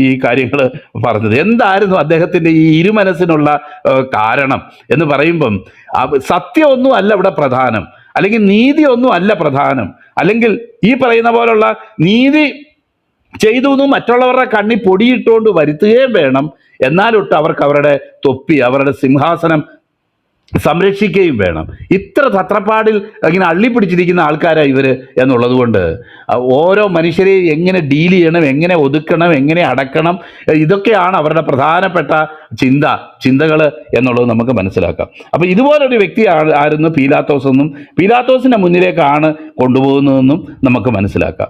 അപ്പോൾ അവിടെ തന്നെ നമുക്കറിയാമല്ലോ, പീലാത്തോസിൻ്റെ മുന്നിലേക്ക് പോയി അവിടെ ചോദ്യം ചോദിക്കുമ്പോൾ നീ യഹൂദന്മാരുടെ രാജാവോ എന്ന് ചോദിക്കുമ്പോൾ അതെ അങ്ങനെ തന്നെ അതെ പീലാത്തോസിൻ്റെ രാജാവോ എന്ന് ഞാൻ ആകുന്നു എന്ന് യേശു ഉത്തരം പറഞ്ഞു. കുറ്റം ചുമത്തുകയിൽ അവൻ ഉത്തരം ഒന്നും പറഞ്ഞില്ല. പീലാത്തോസ് അവനോട് ഇവർ നിന്റെ നേരെ എന്തെല്ലാം സാക്ഷ്യം പറയുന്നു എന്ന് കേൾക്കുന്നില്ലയോ? അവൻ ഒരു വാക്കിനും ഉത്തരം പറയാൻ നാടുവാഴി അത്യന്തം ആശ്ചര്യപ്പെട്ടു. ഇത് നമ്മൾ കഴിഞ്ഞ ദിവസങ്ങളിൽ നമ്മൾ ചിന്തിച്ച കാര്യം തന്നെയാണ്. കർത്താവ് പ്രത്യേകിച്ച് തനിക്ക് വേണ്ടി വാദിക്കാനായിട്ട് പോയില്ല, തന്നോട് പകരം പറയുന്നവരോട് പകരം പറയാനും പോയില്ല. കാരണം ഒരു കാര്യത്തിൽ കർത്താവിന് ഉറപ്പുണ്ടായിരുന്നു, എൻ്റെ ദൈവത്തിൻ്റെ ഹിതമല്ലാതെ വേറൊന്നും എൻ്റെ ജീവിതത്തിൽ സംഭവിക്കത്തില്ല എന്നുള്ളതും. ഒരു ദൈവപൈതലിനെ സംബന്ധിച്ചിടത്തോളവും ഏറ്റവും പ്രധാനപ്പെട്ട ഒരു പരിജ്ഞാനമാണ് നമ്മൾ ഈ കർത്താവ് അവിടെ മാതൃകയായി കാണിക്കുന്നതായിട്ടുള്ള കാര്യം. നമുക്കറിയാമല്ലോ, നമ്മുടെ ജീവിതത്തിൽ പലപ്പോഴും നമ്മൾ അധിക സമയവും ചെലവഴിക്കുന്നത് അയ്യോ ഞാൻ ചെയ്തിട്ടില്ല, ഞാൻ ആ വഴിക്ക് വന്നിട്ടില്ല, ഞാനത് മിണ്ടിയിട്ട് പോലുമില്ല, എനിക്കറിയത്തില്ല എന്നൊക്കെ വാദോരാതെ പറഞ്ഞ് മറ്റുള്ളവരെ ബോധ്യപ്പെടുത്താൻ വേണ്ടിയാണ് പലപ്പോഴും നമ്മുടെ സമയം കൂടുതലും വിനിയോഗിക്കുന്നത്. എന്നാൽ നമുക്കറിയാമല്ലോ, ഇങ്ങനെ പറഞ്ഞതുകൊണ്ട് വല്ലോ കാര്യമുണ്ടോ? കാരണം നമ്മൾ 37-ാം സങ്കീർത്തനമാണെന്ന് തോന്നുന്നു, അവിടെ വായിക്കുക അവൻ നിന്റെ ന്യായത്തെ മധ്യാഹ്നം പോലെയും എന്ന് വായിക്കുന്ന ഒരു വാക്യമുണ്ട്. എനിക്ക് എടുക്കട്ടെ, ഞാനൊന്ന് 30 അതെ നിന്റെ വഴി യഹോവയെ ഭരമേൽപ്പിക്കുക, അവനിൽ തന്നെ ആശ്രയിക്കുക, അവനത് നിർവഹിക്കും. അവൻ നിന്റെ നീതിയെ പ്രഭാതം പോലെയും നിന്റെ ന്യായത്തെ മധ്യാഹ്നം പോലെയും പ്രകാശിപ്പിക്കും. യഹോവയുടെ മുമ്പാകെ മിണ്ടാതിരുന്ന് അവനായി പ്രത്യാശിക്കുക. കാര്യസാധ്യം പ്രാപിക്കുന്നവനെയും ദുരുപദായം പ്രയോഗിക്കുന്നതിനെയും കുറിച്ച് നീ മുഷിയരുത് എന്ന് പറഞ്ഞേക്കുന്ന വാക്യമാണ്. വളരെ പ്രസക്തമായ ഒരു ദൈവവചന ഭാഗമാണ്. എന്നോട് പലപ്പോഴും ഇടപെട്ടിട്ടുള്ള ഒരു ഭാഗമാണ്. കാരണം നമ്മൾ ചില ഈ വാചകസത്വം വാക്ചാതുര്യം ഒക്കെ ഉള്ളതുകൊണ്ട് നമ്മുടെ നീതി അങ്ങ് സ്ഥാപിക്കാനായിട്ട് ശരിയായ നിലയിലും ഔട്ട് ഓഫ് ദ വേയിലും ചിലപ്പോൾ നമ്മൾ അതൊക്കെ ചെയ്യാനായിട്ട് ശ്രമിക്കുന്ന ആൾക്കാർ. അപ്പോൾ ദൈവം നമ്മളോട് പലപ്പോഴും പറയുന്ന കാര്യം അത്രയങ്ങ് വെമ്പണ്ട, അത്രയങ്ങ് പോകണ്ട. അത് കാര്യങ്ങൾ ആണോ അല്ലയോ എന്നുള്ളത് പറയാം, ന്യായമായി പറയാം. ഒരു പരിധിക്കപ്പുറം പിന്നെ വിശ്വസിച്ചില്ലെങ്കിൽ ഹൃദയം തുറന്ന് കാണിച്ചാലും അത് പണ്ടാരാണ്ട് പറഞ്ഞ പോലെ ചെമ്പരത്തി പോവാന്ന് പറയുന്നെങ്കിൽ പിന്നെ മിണ്ടാതിരിക്കുകയെ രക്ഷയുള്ളൂ എന്ന് പറഞ്ഞതുപോലെ കർത്താവ് എത്ര കൃത്യമായിട്ടാണ് അവരുടെ മുന്നിൽ മിണ്ടാതിരിക്കുന്നത്. കാരണം ഈ ന്യായപീഠം എന്താണ് ചെയ്യാൻ പോകുന്നത് എന്ന് ആത്യന്തികമായിട്ട് കർത്താവിന് അറിയുകയും കർത്താവ് പറയുകയും ചെയ്തു. ഇങ്ങനെയാണ് ഇതിൽ സംഭവിക്കാൻ പോകുന്നത്, ഇതൊക്കെ ദൈവഹിതപ്രകാരം നിറവേറണം. വചനത്തിൽ നമ്മൾ കാണുന്ന പോലെ ന്യായമായി വിധിക്കുന്നവെങ്കിൽ കാര്യം പരമേൽപ്പിച്ച് ഇരുന്നത് കൊണ്ടും ഈ ദൈവം ആരാണെന്നും ദൈവം എന്ത് ചെയ്യുമെന്നും പൂർണ്ണമായിട്ടുള്ള ഉറപ്പുണ്ടായിരുന്നത് കൊണ്ടും കർത്താവ് നമ്മളൊക്കെ ഒരുപക്ഷെ ആയിത്തീരാവുന്ന പോലെ ഇന്നാളെ വിളിക്ക്, മോനെ വിളിക്ക്, അല്ലെങ്കിൽ മന്ത്രിയെ വിളിക്ക്, രാഷ്ട്രീയക്കാരെ വിളിക്ക്, MLA വിളിക്ക് എന്നൊന്നും കിടന്ന് ചാടാനല്ല നിന്നത്. അവിടെ അത് ഒരുപക്ഷെ അദ്ദേഹത്തിന് അറിയാമായിരുന്ന സ്നേഹിതന്മാരെയോ ഒന്നും കൂട്ടുവിളിക്കാനല്ല നിന്നത്. നമ്മൾ തന്നെ കാണാം, ഈ ശിഷ്യന്മാർ നിരപരാധികളാണ്, എന്നാൽ അവർ പൊയ്ക്കോട്ടെ എന്ന് പറഞ്ഞ് അവരെ എക്സെപ്റ്റ് ചെയ്യുന്നത് നമുക്ക് കാണാൻ കഴിയുന്നത്. അവരെ ഈ ചാർജസ് ഒന്നും അവർ ചെയ്തിട്ടില്ല, അവർ പൊയ്ക്കോട്ടെ എന്ന് പറയുന്നതാണ് നമ്മൾക്ക് കാണാൻ കഴിയുന്നത്. കാരണം അവിടെ ഏകനായിട്ട് നിൽക്കുമ്പോഴും ഈ ദൈവം നീതിമാനാണെന്നും ദൈവഹിതപ്രകാരം നിവർത്തിക്കപ്പെടേണ്ടതൊക്കെ നിവർത്തിക്കപ്പെടണമെന്നും, പിതാവേ ഈ പാനപാത്രം ഞാൻ കുടിച്ചിട്ടല്ലാതെ ഇത് നീങ്ങിപ്പോകയില്ല എങ്കിൽ എൻ്റെ ഹിതമല്ല അവിടുത്തെ ഹിതം തന്നെ ആകട്ടെ എന്ന് പറഞ്ഞ് ദൈവത്തിൻ്റെ ഹിതം പൂർണ്ണമായിട്ട് അതിനെ കീഴടങ്ങുകയും അത് തീരുമാനിക്കുകയും ചെയ്ത ഒരു വ്യക്തിയാണ് ഇവിടെ നിൽക്കുന്നത്. ഇനി എന്നാത്തിന് അദ്ദേഹം കിടന്ന് മനുഷ്യരോട് നീതിക്ക് വേണ്ടി യാചിക്കേണ്ട വല്ല ആവശ്യമുണ്ടോ? അല്ലെങ്കിൽ ഇവരൊക്കെ ഇങ്ങനെ പറയുമ്പോൾ അല്ലല്ലല്ല ഞാൻ ചെയ്തിട്ടില്ല, അവ വെറുതെ പറയുക, അന്നേരം അവൻ അവിടെ ഇല്ലായിരുന്നു, അങ്ങനല്ല ഇങ്ങനല്ല, അവൻ കള്ളനാ, അയ്യോ അവനെ വിശ്വസിക്കരുത് എന്നൊക്കെ കയ്യും കാലും ഇട്ടടിച്ച് നമ്മൾ പറയുന്ന പോലെ വല്ല പറയേണ്ട ആവശ്യം കർത്താവിനുണ്ടോ? ഇനിയിപ്പം അങ്ങനല്ല, ഇനിയിപ്പോൾ എന്തോ പ്രൂവ് ചെയ്താലും ഈ നടക്കേണ്ട കാര്യം നടക്കും എന്നുള്ള കാര്യത്തിൽ യാതൊരു സംശയവുമില്ല. എന്ന് മാത്രമല്ല കർത്താവ് അതിനെ ഡിഫെൻഡ് ചെയ്യാൻ പോയില്ല. കാരണം ദൈവം അദ്ദേഹത്തിന് വേണ്ടി ഡിഫെൻഡ് ചെയ്യുകയും ദൈവം അദ്ദേഹത്തിൻ്റെ ന്യായം സ്ഥാപിക്കുകയും ചെയ്യും എന്നുള്ള പൂർണ്ണ ഉറപ്പിൽ ഏൽപ്പിച്ചു കൊടുക്കുന്ന കർത്താവിനെയാണ്. അത് അത്ഭുതമായിട്ട് തീർന്നു. ന്യായാധിപന്മാർക്കൊക്കെ അത്ഭുതമായിട്ട് തീർന്നു. കാരണം ഇത്രയും നാൾ തെറ്റ് ചെയ്തെങ്കിലും തെറ്റ് ചെയ്തിട്ടില്ല എന്ന് വരുത്തി തീർക്കാനായിട്ട് ശ്രമിക്കുന്ന കുറേ കുറ്റവാളികളെ മാത്രമേ അവർ കണ്ടിട്ടുള്ളൂ. എന്നാൽ തെറ്റ് ചെയ്യാതെ തെറ്റ് ചെയ്തു എന്ന് പറയുമ്പോഴും അതിനുവേണ്ടി വാദിക്കാത്ത ഒരു വ്യക്തിയെ ഇതുവരെ ജീവിതത്തിൽ കണ്ടിട്ടില്ല. തെറ്റ് ചെയ്തിട്ടില്ലെങ്കിലും എല്ലാ തെറ്റും ചെയ്തു എന്ന് കള്ളസാക്ഷ്യം പറഞ്ഞിട്ട് ഒത്തുവന്നില്ലെങ്കിൽ പോലും കണ്ടോ ഞാൻ നേരത്തെ പറഞ്ഞല്ലേ എന്ന് പോലും പറയാൻ നിന്നില്ല. അതെ, അതിനെ പൂർണ്ണമായിട്ട് ഏൽപ്പിച്ചു കൊടുക്കുന്ന കർത്താവിനെ നമുക്കവിടെ കാണാനായിട്ട് കഴിയും. അതുകൊണ്ട് നമുക്ക് മനസ്സിലാക്കാം, ഇതിനു മുന്നേ പറഞ്ഞ പോലെ പീലാത്തോസ് ചോദിക്കുന്ന ഒരു ഡയലോഗ് ഉണ്ട്, ബൈബിളിലില്ല, ഇത് നമ്മൾ ഈ ജീസസ് ഫിലിമിൽ നമ്മൾ കാണുന്ന കാര്യമാണ്. ഞാൻ നിന്നെ വിധിക്കുന്നോ അതോ മൗനം കൊണ്ട് നീ നമ്മെ വിധിക്കുന്നോ എന്ന് ചോദിക്കുന്നത് പോലെ ഈ കർത്താവ് പറയുക. തുടർന്ന് നമുക്ക് കാണാൻ കഴിയുമല്ലോ, സ്വർഗത്തിൽ നിന്ന് ഏൽപ്പിച്ചു തന്നിട്ടല്ലാതെ ഒന്നും ചെയ്യാൻ കഴിയത്തില്ല. യോഹന്നാന്റെ സുവിശേഷം നമ്മൾ വായിക്കുന്നുണ്ട്, ദൈവം അധികാരം തന്നിട്ടല്ലാതെ നിനക്കൊന്നും ചെയ്യാനായിട്ട് കഴിയില്ല. 19-ാം അധ്യായം 11-ാം വാക്യത്തിൽ നിന്നെ വിട്ട യേശു എന്നോട് സംസാരിക്കുന്നില്ലയോ, നീ എന്നോട് സംസാരിക്കുന്നില്ലയോ, എനിക്ക് നിന്നെ ക്രൂശിപ്പാൻ അധികാരമുണ്ടെന്നും നിന്നെ വിട്ടയപ്പാൻ അധികാരമുണ്ടെന്നും നീ അറിയുന്നില്ലയോ എന്ന് ചോദിച്ചതിന് യേശു അവനോട്, മേലിൽ നിന്ന് കിട്ടിയിട്ടില്ല എങ്കിൽ എൻ്റെ മേൽ നിനക്ക് ഒരധികാരവും ഉണ്ടാകുകയില്ലായിരുന്നു. അതുകൊണ്ട് എന്നെ നിന്റെ പക്കൽ ഏൽപ്പിച്ചവന് അധികം പാപമുണ്ട് എന്ന് അവനോട് പറയാനായിട്ട് ഇടയായിട്ട് തീർന്നു. അപ്പം കാര്യങ്ങൾ കർത്താവ് അവിടെ വ്യക്തമാക്കി. ഇത് മേലിൽ നിന്ന് കിട്ടിയ അധികാരമാണ്. എൻ്റെ ദൈവം, പ്രിയപ്പെട്ടവരെ, ഒരു ആത്മീയൻ ആരാന്ന് ചോദിച്ചു കഴിഞ്ഞാൽ പലപ്പോഴും എൻ്റെ ഹൃദയത്തിൽ തോന്നിയിട്ടുണ്ട്, എൻ്റെ ദൈവം അനുവദിക്കാതെ എനിക്കൊന്നും സംഭവിക്കത്തില്ലെന്നും, എൻ്റെ ജീവിതത്തിൽ എന്തെങ്കിലും സംഭവിക്കുന്നുണ്ടെങ്കിൽ അതെൻ്റെ ദൈവത്തിൻ്റെ പൂർണ്ണ അറിവിലാണെന്നും, അത് ദൈവഹിതപ്രകാരമാണ് ഞാൻ ഈ സാഹചര്യത്തിൽ ആയിരിക്കുന്നതെന്നും ഒരു ദൈവപൈതലിനെ ഒരു പരിജ്ഞാനം ഭരിക്കുന്നുണ്ടെങ്കിൽ അത് തന്നെയാണ് ഒരു കൃത്യമായിട്ടുള്ള ഒരു പരിജ്ഞാനവും അറിവും. നമ്മളൊക്കെ അയ്യോ ഇത് ദൈവഹിത പ്രകാരമല്ല, അത് സാത്താൻ എന്നെ അങ്ങനാക്കി ഇങ്ങനാക്കി, അല്ലെങ്കിൽ ഇന്ന ആളെന്നെ, ഇതൊക്കെയാണ് നമ്മൾ സാധാരണഗതി പറയുന്നത്. എനിക്ക് എന്തെങ്കിലും സംഭവിക്കണമെങ്കിൽ എൻ്റെ ദൈവം അറിയാതെ എനിക്ക് സംഭവിക്കുകയില്ല. എൻ്റെ ദൈവം അനുവദിക്കാതെ ഈ അവസ്ഥയിൽ വരികത്തില്ല. അപ്പാരൻ്റായിട്ട് ഇത് തെറ്റായി അല്ലെങ്കിൽ ഒരു തെറ്റ് കാര്യം എനിക്ക് സംഭവിക്കുന്നതായിട്ട് തോന്നിയാലും ഇതിന് ദൈവത്തിനൊരു ഉദ്ദേശമുണ്ട് എന്ന് ഉറയ്ക്കാനായിട്ട് ഒരു ദൈവവേദന കഴിഞ്ഞാൽ, പ്രിയപ്പെട്ടവരെ, നമ്മുടെ ജീവിതത്തിൽ കടന്നു വരുന്ന എന്ത് രോഗമോ ദുഃഖമോ എതിർപ്പുകളോ പ്രയാസങ്ങളോ തെറ്റിദ്ധാരണയോ എന്തോ ആയിക്കൊള്ളട്ടെ, അത് ദൈവകരത്തിൽ ഏൽപ്പിച്ച് പൂർണ്ണ സമാധാനത്തോടെ ഇരിക്കാനായിട്ട് ഒരു ദൈവവേദന സാധിക്കും എന്നുള്ള കാര്യത്തിൽ ഒരു സംശയവുമില്ല. നമുക്കറിയാം, ഹെരോദാവ് കർത്താവിനെ കാണാൻ ആഗ്രഹിച്ച കാര്യമാണ് ലൂക്കോസിൽ നമ്മൾ വായിക്കുന്നത്. അതിനെ തുടർന്ന് ആദ്യത്തെ ഇവിടുത്തെ സെഷൻ കഴിയുന്ന ഉടനെ നമ്മൾ കാണുന്നത് ലൂക്കോസിലുള്ള കാര്യമാണ്. കാരണം യേശുവിനെ ഒന്ന് കണ്ടാൽ കൊള്ളാമെന്നൊക്കെ ഇദ്ദേഹത്തിനുണ്ടായിരുന്നു. എന്നാൽ നമുക്കറിയാം, അദ്ദേഹത്തിന് യേശുവിനെ കാണാനൊരു അവസരം ലഭിച്ചില്ല. ഹെരോദാവ് യേശുവിനെ കണ്ടിട്ട് അത്യന്തം സന്തോഷിച്ച് അവനെക്കുറിച്ച് കേട്ടിരുന്നത് കൊണ്ട് അവനെ കാണാൻ വളരെ ആഗ്രഹിച്ചു. വല്ല അടയാളവും ചെയ്യുന്നത് കാണാമെന്ന് നോക്കണേ. ഏറ്റവും വലിയ അടയാളം കർത്താവ് പറഞ്ഞത് യോനായുടെ അടയാളമല്ലാതെ ലഭിക്കയില്ല എന്ന് പറഞ്ഞതുകൊണ്ടും നമുക്കറിയാം. അതുപോലെ തന്നെ യോഹന്നാൻ സ്നാപകനെയും ഒക്കെ ശിരച്ഛേദം ചെയ്യുകയും ഇങ്ങനെയൊക്കെ ചെയ്ത വ്യക്തി തന്നെയാണെന്ന് ഞാൻ മനസ്സിലാക്കുന്നു. അപ്പം ഈ യേശുവിനെ ഒന്ന് കാണണം എന്നുള്ളത് അദ്ദേഹത്തിന് വലിയൊരു ആഗ്രഹമായിരുന്നു എന്നുള്ളത് നമുക്ക് മനസ്സിലാക്കാം. ഹെരോദ് ദ ആന്റിപ്പാസ് എന്ന് പറയുന്ന വ്യക്തി. അപ്പോൾ ചെറിയ തുമ്മലും പനിയൊക്കെ ഉള്ളതുകൊണ്ട് നമുക്കവിടെ അപ്പം അങ്ങനെ ഹെരോദാവിൻ്റെ അടുത്ത് ചെന്നു. കാരണം ഹെരോദാവിൻ്റെ അധികാരത്തിൽ ഉൾപ്പെട്ടവൻ ഗലീലക്കാരനോ എന്ന് പീലാത്തോസ് ചോദിച്ചു. 23-6 7 ലൂക്കോസ്. ഹെരോദാവിൻ്റെ അധികാരത്തിൽ ഉൾപ്പെട്ടവൻ എന്നറിഞ്ഞിട്ട് അന്ന് യെരുശലേമിൽ വന്ന് പാർക്കുന്ന ഹെരോദാവിൻ്റെ അടുക്കൽ അവനെ അയച്ചു. അപ്പോൾ യെരുശലേമിൽ അന്നുണ്ട്, അവൻ്റെ അടുക്കൽ അയച്ചു. സാറേ, നിങ്ങളുടെ അധികാരത്തിൽപ്പെട്ട ഒരാളിപ്പോൾ എൻ്റെ അടുത്ത് വിചാരണയ്ക്കായിട്ട് വന്നിരിക്കുകയാണ്. താങ്കളാണ് അതിനേക്കാളും അതിനെ വിധിക്കാനായിട്ടൊക്കെ യോഗ്യൻ. അതുകൊണ്ട് താങ്കളുടെ അടുത്തേക്ക് അയക്കുകയാണ് എന്ന് പറഞ്ഞായിരിക്കും അയച്ചേക്കുന്നത്. മഹാപുരോഹിതന്മാരും ശാസ്ത്രിമാരും കൂടുണ്ട് കഠിനമായി അവനെ കുറ്റം ചുമത്തിക്കൊണ്ട് നിന്നു. ഹെരോദാവ് തൻ്റെ പടയാളികളുമായി അവനെ പരിഹസിച്ചു. എന്നാലും അവിടെ വെച്ച് ഒരു ഉത്തരവും പറഞ്ഞില്ല. ഏറിയൊന്ന് ചോദിച്ചിട്ടും അവനോട് ഒന്നും പറഞ്ഞില്ല. എന്തുവാ, കർത്താവിനൊരു വാക്ക് പറഞ്ഞ് എല്ലാം തീർക്കാൻ പറ്റുകയല്ലേ?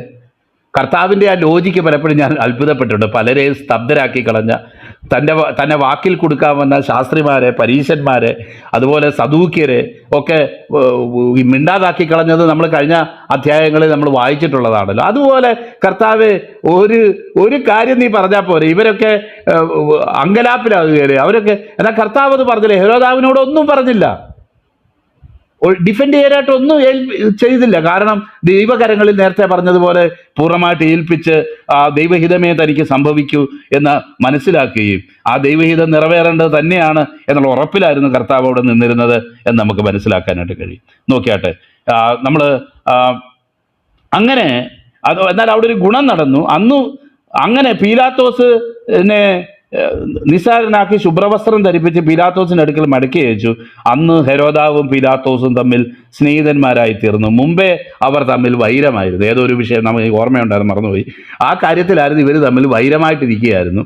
എന്നാൽ ഇപ്പോൾ അവർ തമ്മിൽ സ്നേഹിതന്മാരായി. നമുക്കറിയാമല്ലോ, ഇപ്പം നമ്മൾ ആരെങ്കിലും തമ്മിൽ എന്തെങ്കിലും ഉണ്ടെങ്കിൽ മൂന്നാമതൊരാളുടെ കുറ്റം പറയുവാണെങ്കിൽ പെട്ടെന്ന് നമ്മൾ ആരോട് ഇതായിരിക്കുന്നോ അവരുമായിട്ട് ഒന്നായിത്തീരും. അതൊരു സൈക്കോളജിയാണ്.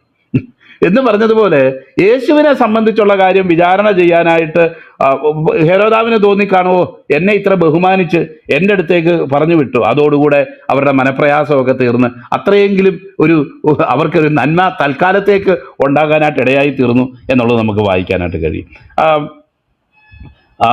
അതെ. എന്നിട്ടാണ് പീലാത്തോസ് മഹാപുരോഹിതന്മാരെയും ജനത്തെയും വിളിച്ചുകൂട്ടി, ഈ മനുഷ്യൻ ജനത്തെ മത്സരിപ്പിക്കുന്നത് നിങ്ങൾ അവനെ എൻ്റെ അടുക്കൽ കൊണ്ടുവന്നില്ല. ഞാനോ നിങ്ങളുടെ മുമ്പാകെ വിസ്തരിച്ചിട്ടും അതുപോലെ ഹെരോദാവ് വിസ്തരിച്ചിട്ടും ഒരു കുറ്റവും കണ്ടില്ല, മരണയോഗ്യമായതൊന്നും അവൻ പ്രവർത്തിച്ചിട്ടില്ല, സ്പഷ്ടം എന്ന് 23-16 പറയുന്നതും പിന്നെയും ഒന്നും ചെയ്തിട്ടില്ല എന്ന് പറയുന്നെങ്കിലും 22 അവൻ ദോഷം ചെയ്ത് എന്ത് മരണയോഗ്യമായതൊന്നും അവനിൽ കണ്ടിട്ടില്ല, അതുകൊണ്ട് ഞാൻ അവനെ അടുപ്പിച്ച് വിട്ടയക്കും എന്നൊക്കെ പറയുന്നെങ്കിലും തുടർന്ന് നമുക്ക് കാണാനായിട്ട് കഴിയും യേശുവിനെ വിട്ടുകൊടുക്കുകയും അവരുടെ ഇഷ്ടത്തിന് വിട്ടുകൊടുക്കുകയും ചെയ്തു. ഓൾറെഡി അതിൻ്റെ കാരണം എന്താണെന്നുള്ളത് പറഞ്ഞു കഴിഞ്ഞു.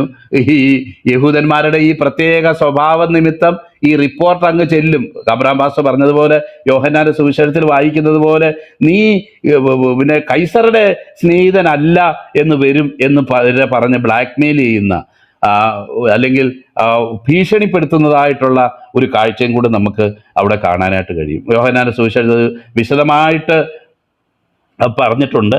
18 അധ്യായം 28 മുതൽ നമ്മൾ വായിക്കുമ്പോൾ കയ്യഫാവിൻ്റെ ആസ്ഥാനത്തേക്ക് കൊണ്ടുപോയി തങ്ങൾ അശുദ്ധമാകാതെ വണ്ണം പെസഹ കഴിപ്പാൻ തക്കവണ്ണം ആസ്ഥാനത്ത് കടന്നില്ല എന്നുള്ള കാര്യങ്ങളും നമുക്കറിയാം. ഇതിനു മുന്നേ തന്നെ നമ്മൾ ഈ കാര്യങ്ങൾ പറഞ്ഞിട്ടുണ്ട്. ഗലീലയിലും യെരുശലേമിലും ഉണ്ടായിരുന്ന ടൈം ഡിഫറൻസ് കാൽക്കുലേറ്റ് ചെയ്തുകൊണ്ടിരുന്നത് വ്യത്യസ്തമായ നിലകളിലായിരുന്നു എന്നുള്ളതും ഒക്കെ നമ്മൾ ഇതിന് പശ്ചാത്തലമായിട്ട് ചില സംശയങ്ങൾക്ക് ഉത്തരമായിട്ടത് പറഞ്ഞിട്ടുണ്ട്. ഇന്ന് ഞാനത് പറയാനായിട്ട് ആഗ്രഹിക്കുകയല്ല. ആ സ്ഥാനത്തിൽ കടന്നില്ല. പീലാത്തോസ് അവരുടെ അടുക്കൽ പുറത്തു വന്ന് ഈ മനുഷ്യരുടെ നേരെ എന്ത് കുറ്റം ബോധിപ്പിക്കുന്നു എന്ന് ചോദിച്ചു.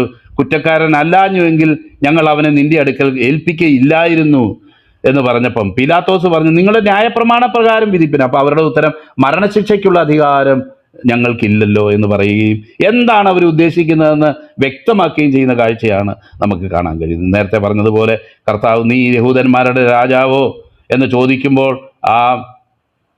നിന്റെ ജനവും മഹാപുരോഹിതന്മാരുമാണ് നിന്നെ എൻ്റെ കയ്യിൽ ഏൽപ്പിച്ചിരിക്കുന്നത് എന്ന് വിശദമാക്കുകയും, എന്നാൽ എൻ്റെ രാജ്യം ഐഹികമല്ല, അവരെന്നെ ഏൽപ്പിച്ചത് ശരിയാണ്, എന്നാൽ എൻ്റെ ചേവകർ, എനിക്കെപ്പോഴും ചേവകർ എന്നായി പോവും, ചേവകർ പോരാടുമായിരുന്നു, എന്നാൽ രാജ്യം ഐഹികമല്ല എന്നൊക്കെ വ്യക്തമാക്കി കർത്താവ് ഉത്തരം പറയുന്നു. അതെ, ഞാൻ രാജാവ് തന്നെ, സത്യത്തിന് സാക്ഷി നിൽക്കേണ്ടതിന് ഞാൻ ജനിച്ചു. പണ്ടേ എനിക്ക് എന്നെ സ്ട്രൈക്ക് ചെയ്യുന്ന ഒരു വാക്യമാണ്. പീലാത്തോസിനുണ്ടായിരുന്ന ഒരു സംശയം, എന്തായാലും ഈ സംശയത്തെ തീർക്കാനായിട്ട് നോക്കണം. സത്യം എന്നാൽ എന്ത്? അതെ, ഒരു ന്യായാധിപൻ ഇരിക്കുക, ജഡ്ജി ആയിട്ട് വിധിക്കാനായിട്ടിരിക്കുക, എന്നാൽ ചോദിക്കുന്ന ചോദ്യം സത്യം എന്നാൽ എന്ത്? അത് സത്യം എന്നാൽ എന്തെന്ന് എനിക്കൊന്ന് പറഞ്ഞു തരണം. ഓ, എന്തൊരാഗ്രഹമാണെന്ന് നമ്മളൊന്ന് ആലോചിച്ച് നോക്കി. എനിക്ക് അത് ഞാൻ പറഞ്ഞല്ലോ, ഈ പല സ്ഥലത്തും കൊണ്ട് ജീസസ് ഫിലിം കാണിക്കുന്ന ഒരു പരിപാടി പണ്ടുണ്ടായിരുന്നു.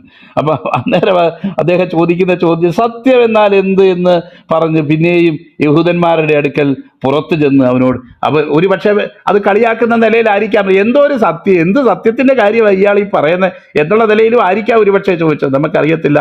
അതോ ഡൗട്ടാണോ ചോദിച്ചത് അറിയത്തില്ല. സത്യം എന്നാണ്, സത്യത്തിന് സാക്ഷി നിൽക്കേണ്ടതിന് ഞാൻ ജനിച്ച് ഈ ലോകത്തിൽ വന്നുമിരിക്കുന്നു എന്ന് കർത്താവ് വ്യക്തമാക്കുന്ന കാഴ്ച നമുക്ക് കാണാം. ഞാൻ അവനിൽ ഒരു കുറ്റവും കാണുന്നില്ല, അവനിൽ ഒരു കുറ്റവും കാണുന്നില്ല. നമുക്കറിയാം, ഈ മത്തായിയുടെ സുവിശേഷത്തിലേക്ക് വരുമ്പം ഇത് പറയുന്നതിൻ്റെ ഇടയ്ക്ക് സ്വന്തം ഭാര്യ അദ്ദേഹത്തിന് ഒരു ദൂതൻ മുഖാന്തരം അല്ലെ അദ്ദേഹത്തിന് ആളയച്ച് പറയിപ്പിക്കുന്നുണ്ട്, ആ നീതിമാന്റെ കാര്യത്തിൽ ഇടപെടരുത്, ഈ ചെയ്യുന്നത് വലിയ പാതകമാണ്. നമുക്കറിയാം, അസൂയ കൊണ്ടാകുന്നു അവരെ ഏൽപ്പിച്ചതെന്ന് മത്തായിയിൽ തന്നെ നമ്മൾ വായിക്കുന്നു. മത്തായിയുടെ സുവിശേഷത്തിൽ നമ്മൾ വായിക്കുന്നുണ്ട് ഉത്തരം പറഞ്ഞത്. എന്നാൽ അവനെ ഏൽപ്പിച്ചത് അസൂയ കൊണ്ടാകുന്നു. 27-ാം വാക്യം 12-ാം വാക്യം 27-ാം അധ്യായം 12-ാം വാക്യം, അവർ അസൂയ കൊണ്ടാകുന്നു അവനെ ഏൽപ്പിച്ചത് എന്ന് ഗ്രഹിച്ചിരുന്നു. അപ്പൊ വ്യക്തമായിട്ട് മനസ്സിലായി അസൂയ കൊണ്ടുണ്ടാകുന്നതാ, അല്ലാതെ അദ്ദേഹം ഒന്നും ചെയ്തിട്ടില്ല.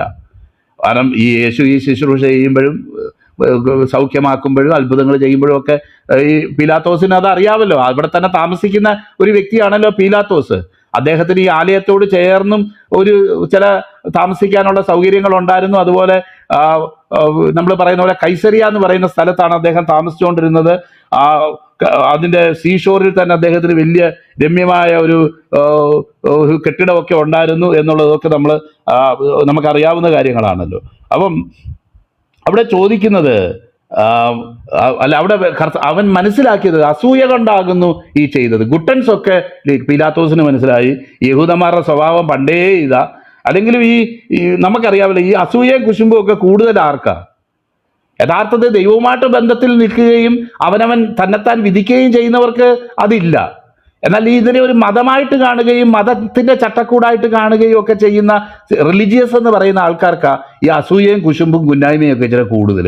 അത് നമുക്കും പരിചയമുള്ള കാര്യമാണല്ലോ. ഈ ആത്മീയരാന്ന് പറഞ്ഞ് നടക്കുന്ന പലരുടെയും പല ഇതും കാണുമ്പം സത്യത്തിൽ അവരുടെ പല സ്റ്റേറ്റ്മെന്റുകളും പല കാര്യങ്ങളും ഒക്കെ അവരുടെ ഈ അസൂയയിൽ നിന്നും കുശുമ്പിൽ നിന്നും ഒക്കെയാണ് വരുന്നതെന്നുള്ളത് അത് സാധാരണ വിശ്വാസികളെ ഉദ്ദേശിച്ച് മാത്രമല്ല, ദൈവദാസന്മാരെ ഉദ്ദേശിച്ച് വേണേലും നമുക്ക് പറയാം. അത് അത്ര ഒച്ചത്തിൽ വിളിച്ച് പറയണ്ട, എന്നാലും അത് നമുക്കറിയാവുന്ന ഒരു ഇതാണല്ലോ. അധികാരത്തിനും മറ്റുള്ള കാര്യങ്ങൾക്കും ഒക്കെ വേണ്ടി, അല്ലെങ്കിൽ സ്ഥാനമാനങ്ങൾക്ക് വേണ്ടിയൊക്കെ അവർ ചെയ്യുന്ന ചില പണികൾ കണ്ടു കഴിഞ്ഞാൽ ആരും ഈ ക്രിസ്തീയതയോ അല്ലെങ്കിൽ ഈ ഭക്തിമാർഗത്തെയോ ഒക്കെ വെറുത്തു പോകുന്ന നിലയിലാണ് കാര്യങ്ങൾ എന്നുള്ളത് ഒരു യാഥാർത്ഥ്യം തന്നെയാണ്.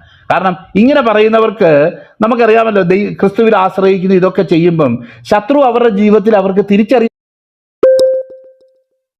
കഴിയാതെ വണ്ണമുള്ള ഈ ആത്മീയമായിട്ടുള്ള എരിവ് കൊണ്ട് തന്നെ ഇതുപോലുള്ള ചില കാര്യങ്ങൾ ഉണ്ടാകാം. അതാണ് അതിൻ്റെ രസം.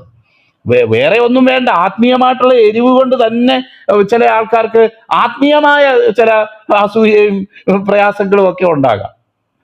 അതങ്ങനെയുള്ള ഉദാഹരണങ്ങളുണ്ട്. ഞാനത് നമ്മുടെ ഇത് എടുത്തു പറയുന്നില്ല. എന്നാൽ ഇതുപോലെ റിലീജിയസ് ആയിട്ട് നിൽക്കുന്ന ഒരു കൂട്ടരുടെ ഒരു മുഖമുദ്രയാണ്, അവർക്ക് കണ്ണു തുറന്ന് ചിന്തിച്ചാൽ, വചനം ധ്യാനിച്ചാൽ, വചനമെടുത്ത് നോക്കിയാൽ ക്രിസ്തുവിനെ മനസ്സിലാക്കാനും അദ്ദേഹത്തിന്റെ പ്രവർത്തികളെക്കുറിച്ച് മനസ്സിലാക്കാനും അദ്ദേഹം ചെയ്യുന്ന പ്രസംഗവും ശുശ്രൂഷയും കാര്യങ്ങളൊക്കെ മനസ്സിലാക്കാനും കഴിയുമെങ്കിൽ പോലും അവരുടെ ഉള്ളിൽ തിങ്ങി നിറഞ്ഞിരിക്കുന്ന ഈ അസൂയയും വെറുപ്പും കൊണ്ട് അവർക്ക് ആ സത്യത്തിലേക്ക് എത്തിച്ചേരാനായിട്ട് കഴിയുന്നില്ല. അസൂയ കൊണ്ടാകുന്നു അവനെ ഏൽപ്പിച്ചത് എന്ന് ഗ്രഹിച്ചിരിക്കുന്നു. ഞങ്ങൾ ഇത്രയും കഷ്ടപ്പെട്ട് ഈ പ്രമാണമൊക്കെ വ്യാഖ്യാനിച്ച് 613 കൽപ്പനയുണ്ടാക്കി, അതിന് ഉപകൽപ്പനകളും തൽമൂദും വേറെ ഒരു ഇതുണ്ടല്ലോ, മിസ്നയും, ഇതൊക്കെ ഞങ്ങൾ ഇതും കൊണ്ട് നടന്നിങ്ങനെ എങ്ങനെങ്കിലും ഈ ജനത്തെ ഒന്ന് സ്വർഗത്തിൽ എത്തിക്കാൻ നോക്കുമ്പോൾ ഒരുത്തം വന്നേക്കുന്നത് ഇതൊന്നും ചെയ്യണ്ട, അങ്ങ് നേരെ സ്വർഗത്തിൽ കയറി പോകാം, വ്യഭിചാരികളുടെയും പിന്നെ ഇവരുടെയും ചുങ്കക്കാരുടെയും സ്നേഹിതൻ എന്ന് പറയുന്നത് പോലെയുള്ള ഒരുത്തൻ ഇതാ വന്നേക്കുന്നു. ഇത് ഞങ്ങൾക്ക് ഒരിക്കലും അംഗീകരിക്കാൻ കഴിയത്തില്ല. മോശെ സ്ഥാപിച്ചതും ന്യായപ്രമാണത്തിൽ പറയപ്പെട്ടിരിക്കുന്നതും വ്യവസ്ഥാപിതമായിട്ടുള്ള കൽപ്പനകളെയും കാര്യങ്ങളെയും അനുസരിക്കാതെയും പോകുന്ന ഇവൻ ദൈവത്തിൽ നിന്നുള്ളവനല്ല എന്ന് വിധി എഴുതി കഴിഞ്ഞു, തീരുമാനിച്ചു കഴിഞ്ഞു, കൺഫേം ചെയ്തു കഴിഞ്ഞു, അത് ഉറപ്പിച്ചു കഴിഞ്ഞു. ഇനി അതിന് വീണ്ടും വിചാരത്തിന്റെ ആവശ്യമില്ല അവരെ സംബന്ധിച്ചോളം. ഇവിടെ നമ്മൾ കാണുകയാണ്, ബറബ്ബാസിന് ആരെ വേണം എന്ന് ചോദിച്ചപ്പം ഞങ്ങൾക്ക് ബറബ്ബാസിനെ മതി, ബറബ്ബാസാണ് ഞങ്ങൾക്ക് വേണ്ടപ്പെട്ട ആൾ, വിപ്ലവകാരി, ചിലരെ കൊന്നതുകൊണ്ട് അവിടെ ചില ബഹളമൊക്കെ നടന്ന സമയത്ത് അവനൊരു കൊലപാതകനായി തീർന്നു, അവനെയാണ് ഞങ്ങൾക്ക് വേണ്ടത്, അവനാണ് ഞങ്ങൾ ആശ വെച്ചിരിക്കുന്നത്. ഇനി അവനെങ്കിലും വന്ന് ഞങ്ങളെ വിപ്ലവം നടത്തി ഈ റോമൻ അധീശത്തിൽ നിന്ന് വിടുവിക്കും എന്നാണ് ഞങ്ങൾ വിളിച്ചുകൊണ്ടിരിക്കുന്നത്. യേശുവിനെ കുറിച്ചുള്ള ഞങ്ങളുടെ ആഗ്രഹം എല്ലാം തീർന്നു കഴിഞ്ഞു. ഇനിയിപ്പം ഈ യേശു എന്തെങ്കിലും ചെയ്തിട്ട് ഞങ്ങൾ രക്ഷപ്പെടും എന്നുള്ള ചിന്ത ഞങ്ങൾക്കില്ല. അതുകൊണ്ട് ഞങ്ങൾക്ക് ബറബ്ബാസിനെ മതി. നമുക്കറിയാമല്ലോ, നമ്മൾ യോഹന്നാന് സുവിശേഷം വായിക്കുമ്പം യഹൂദന്മാരുടെ രാജാവിനെ നിങ്ങൾക്ക് വേണമോ, ഇവിടെ നമുക്ക് കാണാം, ആ രക്തം ഞങ്ങളുടെ മേലും ഞങ്ങളുടെ തലമുറയുടെ മേലും വരട്ടെ എന്ന് പറയുന്ന ഭാഗം നമുക്ക് ഓർമ്മയുണ്ട്. 24-ാം വാക്യം, ആരവാരം അധികമാണ്. നമ്മൾ കർത്താവിൻ്റെ മേശ നടത്തുന്ന സമയത്ത് ഉപദേശിമാരെല്ലാം വായിക്കുന്ന ഒരു ഭാഗമാണ്. ഈ ആരവാരം അധികമാകുന്നതല്ലാതെ ഒന്നും കാണുന്നില്ല എന്ന് പിലോത്തസ് കണ്ടിട്ടെന്ന് പറയുന്ന ഭാഗം തൊട്ടാണ് നമ്മൾ വായിച്ചു തുടങ്ങുന്നത്. അതിലെനിക്ക് തോന്നുന്നത് എനിക്ക് 56-ാം വാക്യമോ അല്ലെങ്കിൽ 54-ാം വാക്യം വരെ എങ്ങാണ്ടാണ് വായിക്കുന്നത് സാധാരണ. അപ്പം ഇവിടെ കാണുക, ഈ പുരുഷാരം കാണുക കൈ എഴുതി. എന്നാത്തിനാ സാറേ ഈ കൈ എഴുതുന്നത്? ദേവദാസൻ അതിനെപ്പറ്റി പറഞ്ഞത് നിങ്ങൾ കേട്ടല്ലോ. അപ്പം കൈ കഴുകി, അപ്പം ഇതൊക്കെ രാഷ്ട്രീയമായിട്ടുള്ളൊരു നാടകമാണ്, എനിക്കതിൽ പങ്കില്ല, ഞാനല്ല എന്ന് വരുത്തുകയാണ്. അധികാരമുള്ള വ്യക്തി, കാര്യങ്ങളെ തീരുമാനിക്കാൻ കഴിയുന്ന ഒരു വ്യക്തി എപ്പോഴെങ്കിലും അങ്ങനെ ചെയ്യുമോ? എന്നാൽ കർത്താവ് പറഞ്ഞു, നിനക്ക് കുറ്റമുണ്ട്, എന്നാൽ നിന്നേക്കാളും കുറ്റം എന്നെ നിങ്ങളുടെ കയ്യിൽ ഏൽപ്പിച്ചു തന്നവനാണ് കുറ്റം. നമ്മളൊരു സൈഡിൽ നോക്കുമ്പോൾ ദൈവത്തിൻ്റെ വചനം നിറവേറാൻ വേണ്ടിയാണ് ഇതൊക്കെ ചെയ്തെന്ന് പറഞ്ഞാലും കർത്താവ് അവിടെ വ്യക്തമാക്കുക, യൂദായെ പറ്റി പറയുക, ഇവൻ ജനിക്കേണ്ടായിരുന്നു എന്ന് പറയത്തക്കവണ്ണം അവൻ ചെയ്ത കാര്യങ്ങളുടെ ഉത്തരവാദിത്വം അവന് തന്നെയാണ്. അവന് ദൈവം നൽകിയ സ്വാതന്ത്ര്യത്തിൽ അവനത് തീരുമാനിക്കുകയും അവൻ അതിന് വിധേയനാകുകയും ചെയ്തത് തന്നെയാണ്. ചിലർ പറയാണ് യൂദാ സ്ലീഹ എന്ന് പറയുമ്പോൾ ഇത് ഇസ്കരിയാത്ത യൂദാവാണ് സ്ലീഹ എന്ന് പോലും തെറ്റിദ്ധരിച്ചു പോകുന്നവരുണ്ട്. അല്ലെങ്കിൽ യൂദാ ഇല്ലായിരുന്നെങ്കിൽ എന്ത് ചെയ്തതിനെ? അല്ല ചെയ്തതിന് യൂദാ തന്നെ അതിൻ്റെ ഉത്തരവാദി. മഹാപുരോഹിതന്മാർ യേശുവിനെ ഏൽപ്പിച്ചു കൊടുത്തെങ്കിൽ അവരാണ് അതിൻ്റെ ഉത്തരവാദി. അവർക്ക് എന്താ സംഭവിച്ചതെന്നുള്ളത് കഴിഞ്ഞ ദിവസങ്ങളിൽ ചിന്തിച്ചല്ലോ. ഇദ്ദേഹം പീലാത്തോസ് അത് വിധിച്ചെങ്കിൽ അവനാണ് അതിന് ഉത്തരവാദി. കാര്യങ്ങൾ ഇങ്ങനെയൊക്കെ ആയിരിക്കും. അവന് ലഭിച്ച സ്വാതന്ത്ര്യവും അധികാരവും വെച്ച് സത്യമായത് നീതിയായത് ചെയ്യാതെ അവൻ്റെ സിംഹാസനം സംരക്ഷിക്കാനും അധികാരം സംരക്ഷിക്കാനും തക്കവണ്ണം യഹൂദന്മാരെ പ്രീതിപ്പെടുത്താൻ വേണ്ടി അവൻ ചെയ്ത ഒരു പരിപാടി. എന്നിട്ട് കൈ കഴുകുക. ഇന്ന് നമുക്കറിയാമല്ലോ, ഇന്നത്തെ സമൂഹത്തിലും കൈ കഴുകുന്ന ആത്മീയരും രാഷ്ട്രീയക്കാരുമായിട്ടുള്ള എത്രയോ പേരുണ്ട്. കൈ കഴുകുക, അയ്യോ എനിക്കൊന്നും അറിയത്തില്ല, എനിക്കൊന്നും ചെയ്യാൻ പറ്റുകയില്ല, ഇത് കൈ കഴുകുക, ഞാനല്ല ഇത് ചെയ്തത്. കൈ കഴുകുന്ന ഒരു അവൻ എല്ലാവരും കാണുക കൈ കഴുകി, അത് വലിയൊരു ആവശ്യമായിരുന്നു. എല്ലാവരും കാണുക കൈ കഴുകേണ്ടിയേ. ഈ നീതിമാന്റെ രക്തത്തിൽ എനിക്ക് കുറ്റമില്ല, നിങ്ങൾ തന്നെ നോക്കിക്കൊള്ളുവിൻ എന്ന് പറഞ്ഞു. ആ രക്തം ഞങ്ങളുടെ മേലും ഞങ്ങളുടെ മക്കളുടെ മേലും വരട്ടെ എന്ന് ജനമൊക്കെയും ഉത്തരം പറഞ്ഞു. വേറൊരു സുവിശേഷ ഭാഗത്ത് വായിക്കുന്നു, ഞങ്ങൾക്ക് വേറൊരു രാജാവില്ല, യഹൂദന്മാരുടെ രാജാവിനെ നിങ്ങൾക്ക് വേണ്ടേ എന്ന്, ഞങ്ങൾക്ക് വേറൊരു രാജാവില്ല, കൈസറല്ലാതെ ഞങ്ങൾക്ക് വേറൊരു രാജാവില്ല എന്ന് പറയുന്നത്. അതിൻ്റെ പരിണിത ഫലമായിട്ട് അവിടെ നിറവേറുന്ന കാര്യങ്ങൾ കർത്താവ് 24-ാം അധ്യായത്തിൽ തന്നെ പറഞ്ഞ കാര്യങ്ങൾ നമ്മൾ ഓർക്കുന്നുണ്ടല്ലോ. ഇതെല്ലാം നശിച്ച് കല്ലിന്മേൽ കല്ല് ശേഷിക്കാത്ത ഒരു കാലം വരും എന്ന് പറഞ്ഞതുപോലെ തന്നെ ഇത് സംഭവിച്ചെന്ന് ഒരു 40 വർഷത്ത് ആയപ്പോഴത്തേക്ക് അവിടെ സംഭവിച്ച കാര്യങ്ങളും അക്ഷരാർത്ഥത്തിൽ ഈ ശാപം ഞങ്ങളുടെ മേലും ഞങ്ങളുടെ സന്തതി പരമ്പരകളുടെ മേലും വരട്ടെ എന്ന് പറഞ്ഞതുപോലെ സംഭവിക്കും. ഇന്നത്തെ ഈ ഇസ്രായേലിൽ നടക്കുന്ന സംഭവങ്ങളുടെ ബന്ധത്തിൽ നിന്ന് ഞാൻ താമസിക്കുന്ന എൻ്റെ അയൽവാസികൾ കൂടുതൽ ഈ ബ്രാഹ്മിൻസ് ആയിട്ടുള്ള ആൾക്കാരാണ്. അപ്പോൾ അവരുടെ കൂടെ രാവിലെ നടക്കുന്നത് മോർണിംഗ് വാക്ക്. അപ്പോൾ അത് ഒരാളെന്നോട് ചോദിച്ചു, അല്ല സാറേ ഇതിൻ്റെ ചരിത്രം എന്താ ഒന്ന് പറയാമോ എന്ന് പറഞ്ഞപ്പോൾ ഞാൻ ഈ അബ്രഹാം തുടങ്ങി ഉള്ള ആൾക്കാരുടെയൊക്കെ ചരിത്രങ്ങൾ പറയുകയും ഇന്നത്തെ കാര്യവും ഇനി സംഭവിക്കാൻ പോകുന്ന കാര്യവും ഒക്കെ സംക്ഷിപ്തമായിട്ട് അവരോട് പറയാനായിട്ട് ഇടയായിട്ട് തീർന്നു. അപ്പം നമുക്കറിയാമല്ലോ, ദൈവഹിത പ്രകാരം ഓരോ കാര്യങ്ങളന്ന് നിറവേറി, ദൈവവചനത്തിൽ പറയപ്പെട്ടത് നിറവേറി.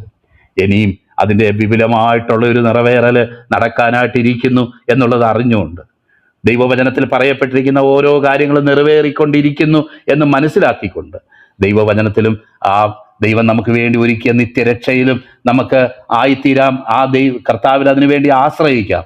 അതിനായിട്ട് ദൈവത്തിൻ്റെ പരിശുദ്ധാത്മാവ് നമ്മെ സഹായിക്കട്ടെ.